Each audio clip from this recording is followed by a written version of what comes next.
Je suis Prince Théophile Tatita, nous allons, Prince des chefferies, Prince du village, nous allons aborder une nouvelle édition de nos échanges, de nos communications et de nos cours, pourquoi pas, de l'école du village. Lors des précédentes communications, nous avons eu à évoquer les piliers des traditions qui étaient saints, les sacrements des traditions qui étaient saints.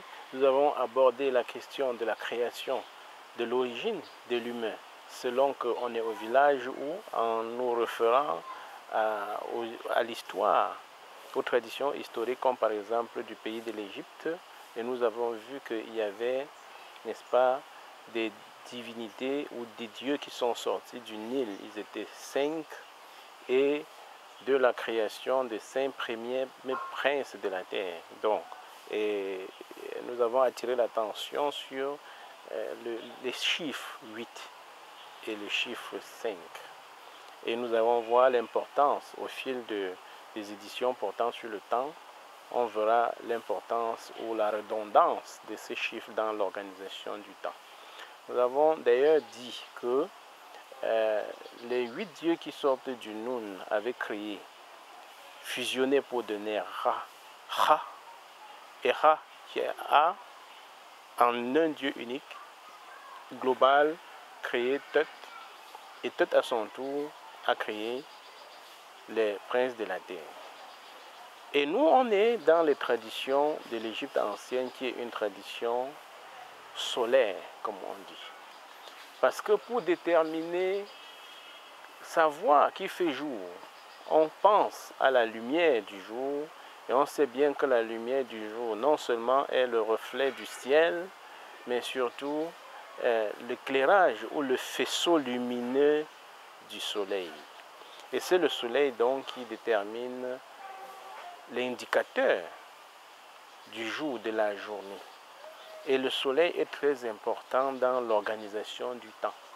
Parce qu'en Afrique, nous comptons les saisons qui sont les découpages du temps au fil d'une grande période qu'on peut appeler l'année.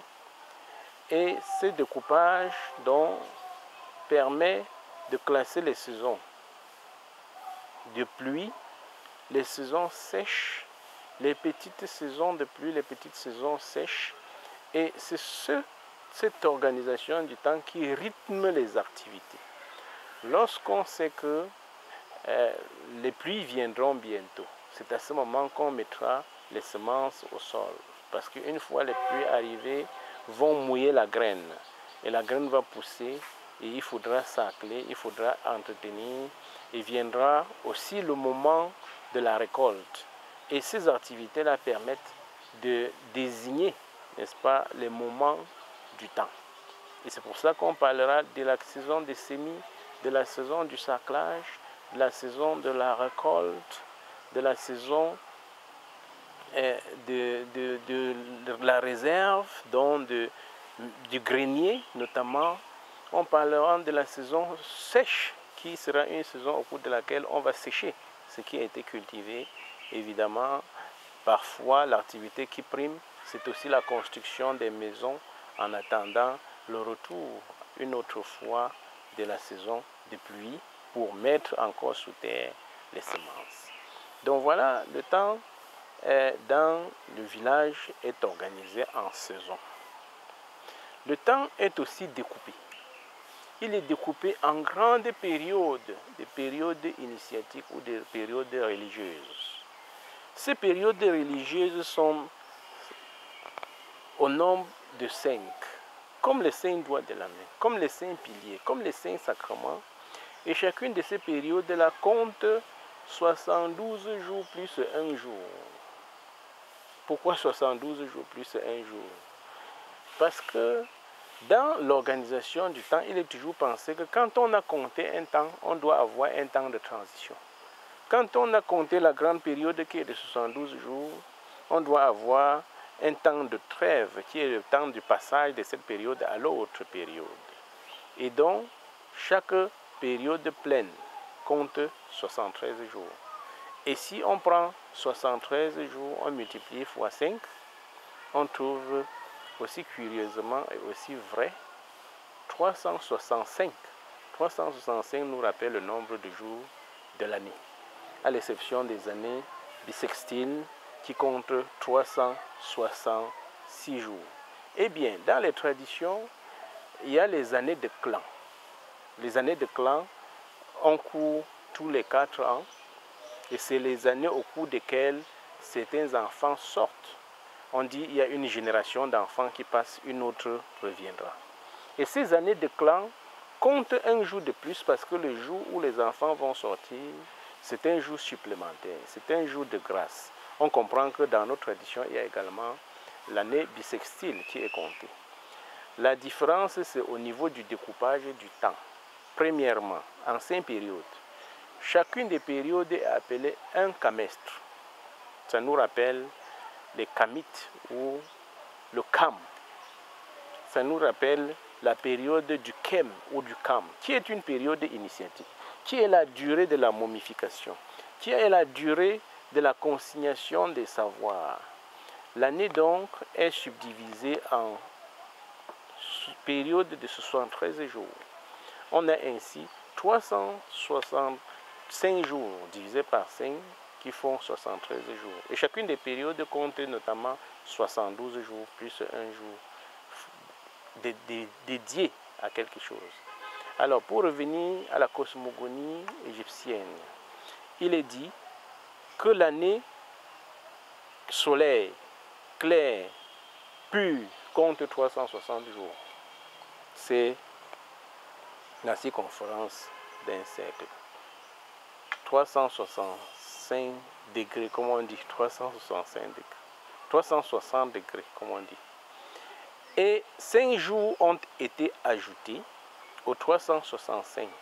Et chaque jour détermine le jour de naissance et en réalité le jour anniversaire de l'un des princes de la terre. Donc, selon la tradition kamitique, la tradition nounitique de Noun, l'année compte 360 jours plus 5 jours, chacun des jours étant attribué à l'une des divinités primordiales primaires.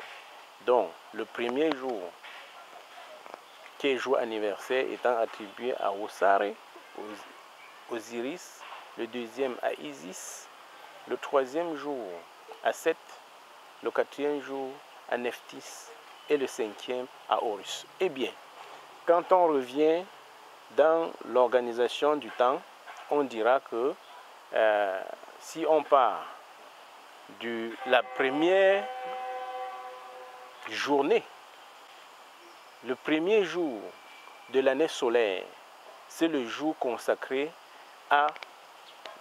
au respect du jour comme période lumineuse, comme moment lumineux après que la nuit et l'ombre soient passées. Le premier jour donc, c'est un jour qui fait hommage au soleil. Et c'est le jour de la fête du soleil.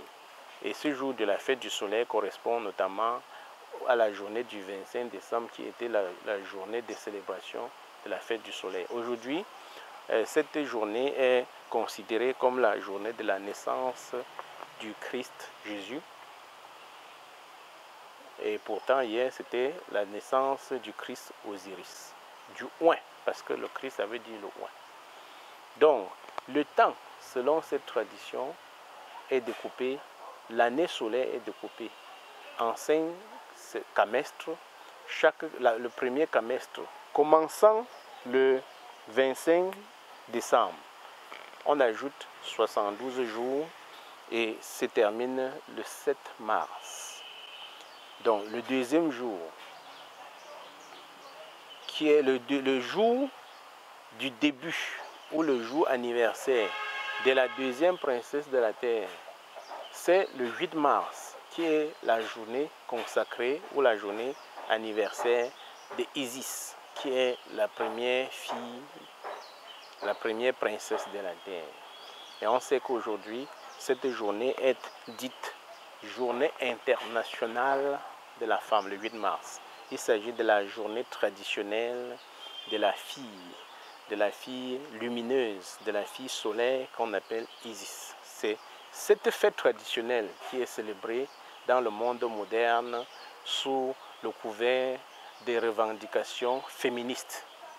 Tout comme le 25 décembre, qui est une journée de célébration du soleil, du fils soleil d'Osiris, est aujourd'hui célébré comme la fête de Noël, pour parler d'une religion qui est venue tardivement. Mais il s'agit avant tout de la fête, n'est-ce pas, traditionnelle qui célèbre le calendrier et le découpage dans le village égyptien du temps lointain.